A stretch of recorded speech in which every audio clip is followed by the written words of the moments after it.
Direction Rome maintenant. Nous allons retrouver sur place notre correspondant permanent pour tout le sud de l'Europe et au-delà même. Il y a 4 ans, souvenez-vous, le pape François, Habemus Papam, il succédait à Benoît XVI. Alors il faut savoir, et vous en souvenez probablement, que c'est un homme dont on ignorait presque tout. Et puis 4 ans plus tard, François, est-ce qu'on peut faire un bilan et est-ce qu'il est positif? Bonjour.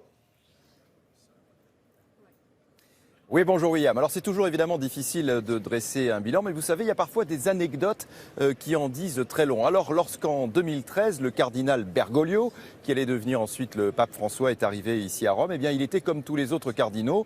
Pour se rendre au conclave, il y allait dans un petit bus. Vous avez tous les cardinaux dans ce petit bus. Et puis après, lors du conclave, il a été élu pape.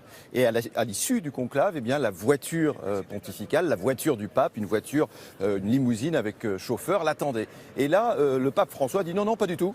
Je ne monte pas dans cette voiture. Je remonte dans le petit bus avec les cardinaux. Et donc, tout de blanc vêtu, avec les cardinaux, il était à l'intérieur de ce petit bus et les cardinaux n'en revenaient pas. Et vous savez, William, ça donne un peu l'état d'esprit du pape François, l'état d'esprit du pontificat.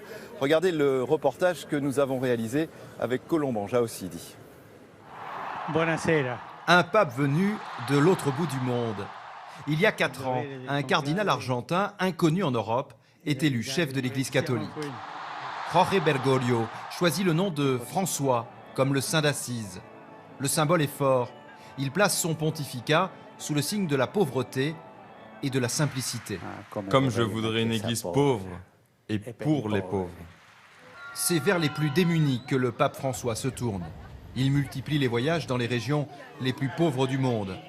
En Afrique, en Amérique du Sud, mais c'est sur l'île de Lampedusa qu'il fait son premier voyage à la rencontre des migrants. Loin des fastes et des protocoles de la curie romaine, ce pape vit simplement. Il achète seul ses lunettes dans le centre-ville de Rome. Il porte lui-même ses bagages.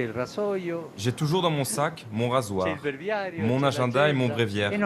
C'est normal. On doit être des gens normaux. Mais derrière la popularité du pape François apparaissent des divisions. Jorge Bergoglio se met à dos les catholiques les plus conservateurs. Il voit d'un mauvais œil ses prises de position sur l'accueil des migrants, sur la famille. Ils estiment même qu'il désacralise la fonction de pape. Le mois dernier, des affiches contre lui ont été placardées dans toute la ville de Rome. Au sein de la curie, on le dit esseulé. S'il a réussi à conquérir le cœur de millions de fidèles et de certains athées, le défi principal du pape François reste de rassembler les siens. Bon, on l'a bien compris là, François, la réforme de la curie, autrement dit, c'est le gouvernement de l'Église, si vous voulez. C'est pas facile, le pape a du mal. Est-ce qu'il y a un autre domaine où le pape François a encore une autre difficulté et affronte une certaine opposition de la part des cardinaux ?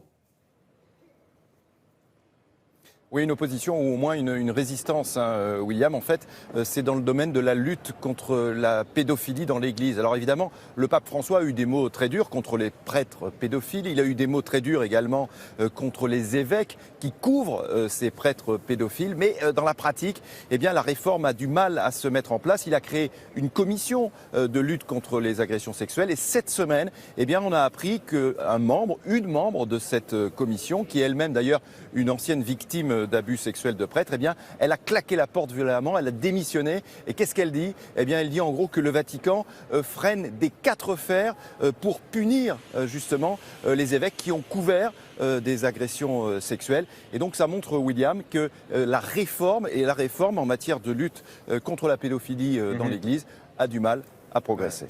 Très bien. Bon, bonne chance, merci beaucoup.